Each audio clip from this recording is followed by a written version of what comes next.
So, this is a fake hallway. Can you believe it? It was here when I moved in.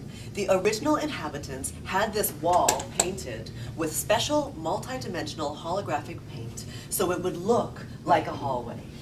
I guess whoever lived here before was claustrophobic. Okay. The girls are on the phone! Good job, girls! When you spend enough time in a world financial center, many lists come your way.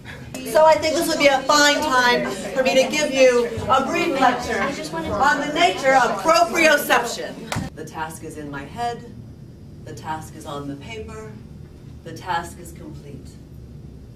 The task is on my head, the task is in the paper, the task is complete. What I meant to say is, it's more like balance. Anyone ever gotten seasick? So that's the fake hallway. The illusion begins right here.